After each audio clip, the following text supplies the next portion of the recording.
Urania's prime glowed in the darkness of space, its surface covered in the colossal formations of Eleuthari war factories. Pulsating neon lines crisscrossed the planet's orbital yards, indicating the birth of new dreadnoughts and carriers. The Eleuthari Empire had attained such might through centuries of relentless conquest, driving entire species into extinction. Their technology seemed incomparable, and many believed they ruled the galaxy by divine right. Yet beneath that veneer of unquestioned authority lurked an ever-present dread. There were whispers of rival powers on the rise, fueled by cunning and desperation. Across the galaxy loomed the Kalavi hegemony, an alliance of telepathic beings whose ships were rumored to warp reality and twist star fields around them. Where the Eleuthari were muscled might, the Kalavi brought mercurial subtlety, manipulating quantum fields with mind-attuned devices. Their fleets vanished and reappeared at will, confounding every known defense. Battles would end moments after they had begun, with the Kalavi emerging victorious. Few dared challenge them directly, and the Eleuthari Empire often found itself at a stalemate in contested territories. The cosmic balance seemed precarious, with these two superpowers dominating every corner of known space. Beyond the luminous giants of interstellar politics floated smaller nations and outposts. Many survived through vassalage, paying tribute to one or both of the galactic titans to remain untouched. Most were overshadowed, perpetually forced to adapt, unify, or vanish altogether. No one in these peripheral systems dared imagine that the seemingly meek among them might hold a hidden advantage. Among these overlooked species stood humanity, a relative newcomer to the galactic stage, with a small, scattered presence across a handful of star clusters. For centuries, humanity had avoided direct confrontation with the two major powers. After their first contact with the Eleuthari, Earth's leaders recognized that an open challenge was tantamount to suicide. The Eleuthari possessed armadas so massive their warships could blot out entire suns. And any aggression would bring swift retribution. Humans avoided diplomatic entanglements and focused on their own subtle expansion, carefully scavenging alien technology and forging quiet alliances with neutral species. There were careful, cordial relations with the Kalavi as well. Humans navigated the galaxy's tensions by volunteering their services in scientific, medical, and exploratory capacities. Many civilizations regarded humanity as earnest do-gooders, harmless enough to welcome in times of crisis. Eleuthari scholars quietly marveled at the humans' tireless curiosity, while Kalabi telepaths found humans beneath notice. Little did either suspect that this gave the unsuspecting species an unparalleled vantage, allowing them to observe alien technologies, glean new ideas, and chart potential opportunities for leverage. The seeds of Earth's clandestine project took root among secret scientific enclaves, funded by seemingly modest grants. Engineers, physicists, quantum theorists, and artificial intelligences united. Over decades, they forged new breakthroughs, taking the best the galaxy had to offer and weaving it into something altogether unexpected. Slowly, a composite technology emerged, its intricacies hidden behind labyrinthine code, quantum encryption, and remote labs scattered across uncharted systems. The project was so secret that only a few high-ranking officials on Earth had full knowledge. When the Eleuthari and Kalavi resumed their age-old hostilities in a brutal war over the Ravalor expanse, humanity got the perfect chance to remain quietly forgotten. Fleets clashed, entire star systems changed hands repeatedly, and billions perished. The galaxy trembled beneath the onslaught, and once stable empires collapsed under pressure, humanity continued to maintain a dutiful facade, offering small contributions of medical teams and referees for negotiations, an act that kept them in good standing with both sides. Meanwhile, the final stages of the secret project progressed. Rumors spread of a distortion effect in the Axiom Nebula, where Kaliavi warships blinked out of existence For weeks at a time, Eleutheri spies brought word of whispered phenomena at the edge of the identical nebula, describing ships locked in stasis or pinned by invisible forces. Confusion reigned among the intelligence agencies of both superpowers, and speculation ran rampant about a terrifying new weapon unleashed by one side. Eleutheri generals demanded answers, while Calavi telepaths searched frantically for a hidden pivot in the battle plans. Unbeknownst to either empire, starship captains from marginal species along the fringes of that nebula quietly recognized subtle footprints. They recalled stories of human science vessels that had been spotted conducting unusual experiments nearby. Most dismissed these sightings as unimportant. Still, a handful of suspicious outliers began to hypothesize that something extraordinary was afoot. Whispers of a new human technology reached the Eleutheri archives, but for once, the proud empire decided to dismiss it without thorough investigation, convinced that no mere human experiment could upend civilizations with apex fleets. It was not until the Battle of Zira Prime that everything changed. The Calavi launched a massive assault, warping hundreds of capital ships into orbit around the strategic planet. They expected a quick victory. The Eleutheri defenders would be overwhelmed. But then one of the towering Calavi cruisers destabilized mid-teleport and seemed to freeze in a shimmering bubble of warped space-time. One by one, each Calavi vessel followed the same fate. Eleutheri warships, just as astonished as their enemies, refused to approach. From the darkness emerged a spearhead formation of human vessels, so small and plain that it baffled onlookers. Their designs bore no advanced cannons or enormous thrusters. In fact, they seemed too basic to pose any threat at all. Yet the sight of the frozen Calavi fleet was undeniable. Before either side could muster a coherent response, the human ships accelerated forward, weaving a delicate lattice of energy around the stasis field. Eleutheri and Calavi spectators alike watched as the humans extended their shimmering contraption to envelop more of the battlefield. The approaching Eleutheri dreadnought slowed, their main engines sputtering. Calavi vessels that had not yet engaged found themselves drifting helplessly. Something greater than even their teleportational technology was at work. With minimal effort, the humans unified their projected field, and then all engines ceased. A hush fell across the star system. Word of the humans' display spread faster than any warp drive could carry it. Holoscreens and mind marks flared with rumors. Humans had discovered a way to negate or immobilize even the most powerful technology. The galaxy stood in stunned silence. Entire war fleets halted in the midst of battle as both Eleutheri and Calavi command structures recalled their ships, desperate to evaluate this new threat.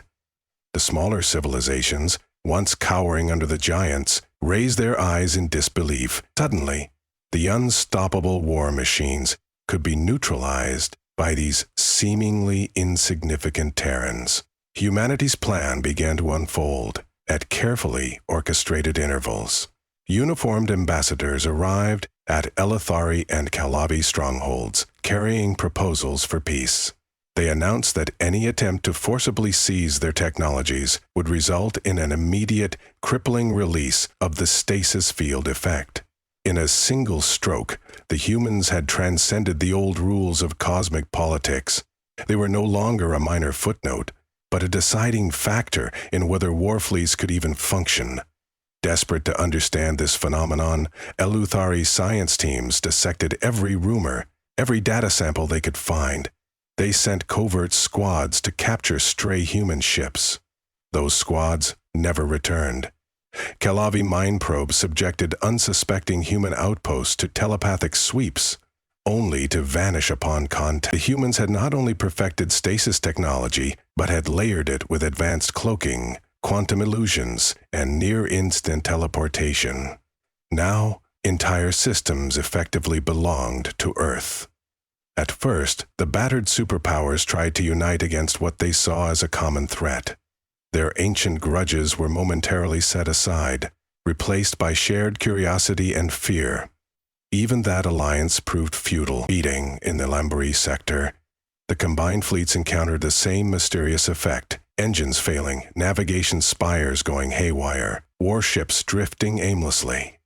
Within days, the precarious coalition disbanded as both sides retreated, determined to protect their diminishing resources. Scientists across the galaxy scrambled to propose theories. Some believed the humans had discovered a new form of energy, harnessed from subatomic particles in vacuum fields. Others insisted they must have reverse-engineered an extinct precursor technology. All that was certain was its devastating effectiveness. What complicated matters further was the humans' refusal to share or fully explain their work. Diplomats pressed them for details, but human emissaries revealed only that the technology was an intervention field, a device designed to pacify war efforts and ensure universal consequences for belligerent behavior. In the wake of these revelations, governance in many star systems shifted dramatically. The Eleuthari Emperor was forced to pause expansions.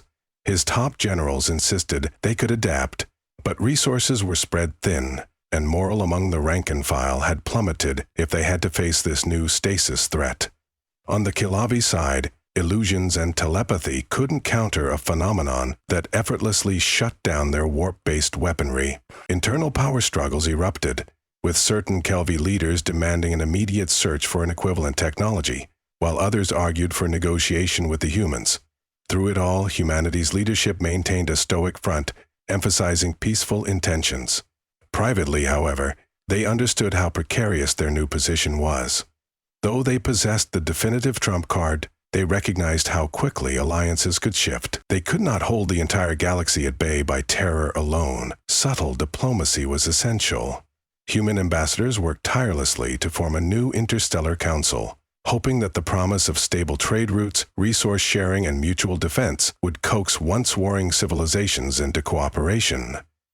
When the Eleuthari Empire accepted an invitation to the council, many expected them to deliver humiliating terms or demand that humans destroy their new technology, but the reality was more subdued. Eleuthari representatives arrived in silent columns, escorted by only a fraction of their usual retinue. Although their pride burned, they recognized that continuing a war without a solution to the stasis fields was hopeless. Likewise, Kilavi delegates came gliding in, their telepathic presence restrained. They dreaded sabotage or entrapment by the new status quo, but they had no better alternative. In the grand hall of the newly formed council station, the humans revealed a glimpse of the humility behind their sudden ascension. They described how the stasis technology had been dreamt of in the darkest days, when Earth realized that overshadowing alien powers would condemn humanity to servitude or annihilation. They'd spent centuries gleaning knowledge from interactions with all sorts of civilizations: Eleuthari strength, Kilavi quantum mastery, and the cunning of countless smaller species. The final spark was a stroke of human ingenuity, forging a synergy that neither superpower had dared to attempt. This council session lasted days, marked by standoffs and intense arguments. The Eleuthari demanded that the intervention fields be used under strict guidelines. The Kilavi insisted on a verifiable method of reversing stasis once it was applied. Smaller species clamored for guarantees they wouldn't be threatened by an unchecked human empire. Through patient negotiation, humanity forged a framework of protocols that granted no single race the ability to ignite widespread havoc. For the first time in millennia, strategic battleships and unstoppable telepathic fleets were forced to accept outside oversight. Tensions remained high. Not everyone trusted the humans, least of all the proud Eleuthari warlords who predicted an inevitable betrayal. They believed that one day humans would use their technology to subjugate the entire galaxy, but the immediate threat of a total war meltdown faded. Skirmishes between smaller factions sometimes flared, only to be promptly diffused by human-led intervention squads. These squads deployed stasis fields as soon as a crisis escalated beyond negotiation. The stark finality of being stranded in quantum freeze proved enough to dissuade most aggressors. In time, many societies discovered advantages in peace. The Eleuthari turned their engineering might to building advanced transports and habitat stations, forging new alliances with old rivals as a show of redemption. The Kalabi initiated telepathic therapy and cultural exchanges, dedicating their mental prowess to heal old wounds. They found purpose in exploring new frontiers of science, once freed from the burden of ceaseless warfare. Smaller nations and fringe colonies, no longer forced to pay heavy tributes, joined the council with a surge of enthusiasm. For their part, humans labored incessantly to maintain balance. They set up an intricate, layered control system for the stasis field technology. Multiple human enclaves, each had partial access, ensuring that no one group could deploy it alone. The smaller species soon contributed their own watchers to these enclaves, verifying that humans did not exploit their position. Bit by bit, a fragile fabric of mutual dependence emerged. Where once there had been looming destruction, the galaxy's tapestry now seemed to reflect cooperation. Yet, in the recesses of Earth's strategic command, a debate continued. Some believed that by unveiling the stasis field technology, humanity had made itself a single point of failure that every power would inevitably target. They argued that the intervention field's secrets should be shattered into untraceable fragments or hidden behind shifting quantum locks that changed hourly. Others advocated for a gradual and tightly regulated unveiling, in which elites from every species shared partial comprehension of the field's operation. Human leadership found itself caught between these factions, uncertain of the long-term consequences. Even as the Grand Council extended its influence, not everyone was willing to abide by the new equilibrium.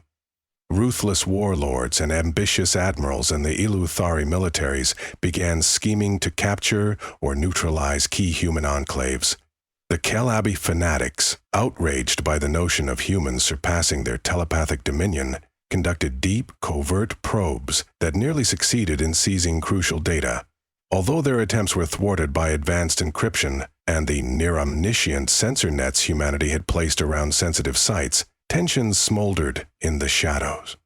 Against this backdrop, the humans decided to host a demonstration intended to quell fears and prove their commitment to tranquil coexistence. They gathered representatives from every major faction in a secure system and allowed them to witness the deployment and subsequent release of a stasis field.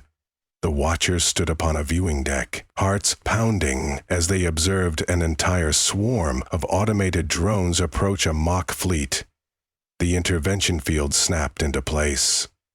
Drones, starships, and everything within the radius simply halted in mid-maneuver. After a solemn moment, the stasis dissolved as easily as it had appeared, returning the drones to motion. In that moment, most delegates felt awe more than dread. The demonstration showed that the humans were not claiming ultimate power over life and death, but rather a unique means to halt conflict. For the first time, a hush fell that was not born of fear alone, but of cautious respect. Jolted by the magnitude of what they had witnessed, Eleuthari and Kalavi dignitaries quietly conferred with one another, acknowledging that the galaxy had changed forever. Though an unfamiliar calm descended, new challenges arose. With so many species now connected in a broad alliance, disputes broke out over trade routes, scarce resources, cultural differences, and even moral questions. About artificially inhibiting conflict, divisions still ran deep, and the intervention field loomed over every debate. Yet, as humans continued to mediate, they reminded all that the stasis field was not a tool of oppression. A technology that could be switched on to freeze entire armadas had to be respected, carrying moral consequences too great to be used frivolously. Slowly, the fractious galactic map rearranged itself into a confederation of overlapping interests. They allotted dedicated zones for joint research, open commerce, and diplomatic summits. The Eleuthari poured their formidable energy into building monstrous space stations to serve as neutral meeting grounds. The Scifi contributed advanced telepathic networks to enhance real-time cross-species communication. The humans remained vigilant, weaving a new tapestry of negotiations. Piece by piece, the galaxy began to heal, all under the watchful presence of the intervention field. Still, a lingering undercurrent of dread circulated. Whispers abounded of renegade Scifi psychics who believed they had discovered a method to counter the stasis field using deeper layers of the mind. In Eleuthari foundries, certain sub-factions toiled in secrecy, forging new weapons that might manipulate subspace boundaries in ways humanity's technology could not account for. Yet, for every rumor of destructive progress, there were also signs of breakthroughs in cooperation. A new generation of scientists came from across the galaxy, studying side by side at institutes established by multiple civilizations. Over this delicate web soared the figure of human leadership, which had grown into a collective rather than a single hierarchy. Multiple councils, boards, and specialized alliances coordinated the intervention field's usage. The formidable might once reserved for unstoppable warfare was being guided by thousands of small decisions, each shaped by cosmic treaties. This distributed approach made it exceedingly difficult for any single faction to hack or sabotage humanity's master plan. Eventually, a curious stability set in. Gradually, species that had known only war discovered a realm in which conflict remained possible, but promptly neutralized when it escalated too far. A new kind of arms race began, one based on strategies of deterrence and cunning negotiations rather than straightforward militaristic might. The fear that humans would evolve into tyrannical overlords began to subside as they integrated with the broader community, offering transparency in the form of third-party audits and specialized training sessions on intervention field protocols. Generations passed, and the galaxy experienced fewer catastrophic battles. Instances of stasis deployments became rare enough that many doubted stories of entire war fleets hanging frozen in emptiness. Engineers of future centuries studied the intervention field's design as part of their standard curriculum, finding that each iteration had numerous safeguards built in. True to their promise, humanity hadn't hoarded the technology solely for themselves. They began sharing partial, carefully redacted layers of its mechanism with other species so that the means to keep it operational remained distributed. Among the Outer Rim societies, legends persisted of the day everything changed, the unveiling of Earth's secret weapon, which brought the galaxy's unstoppable titans to their knees.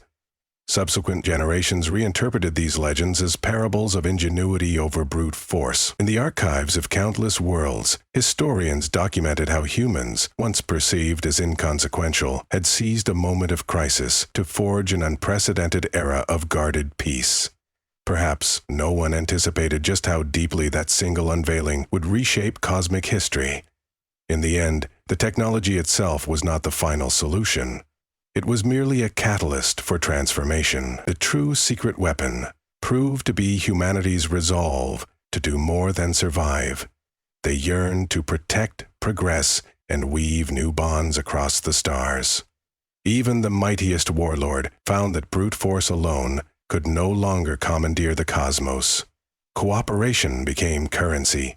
Diplomacy became the heart of empire, and though hidden sparks of ambition and rivalry persisted in dark corners, the galaxy at large learned how to stand still in the face of power, reflect on destructive impulses, and pivot toward dialogue. High above Earth, a ring of silent stations orbited in peaceful watchfulness. Within them, dedicated guardians managed the stasis technology's core systems. They maintained vigilance against any threat that sought to tip the fragile balance. Their sensors extended across light years of emptiness, picking up signals of potential belligerence and readying a carefully calibrated response when needed. Day by day, a new galactic order flourished, largely free from the looming terror once inflicted by unstoppable war machines. That order was never perfect. Dangers lay ahead, as they always do. Yet the galaxy had begun to understand the futility of endless conquest, of seeking single-handed dominance at the expense of everyone else. The intervention field was not simply a deterrent, it was a message. Might alone could be halted, frozen at the flip of a switch. Within that fragile stasis, entire civilizations found time to realize that they had a choice.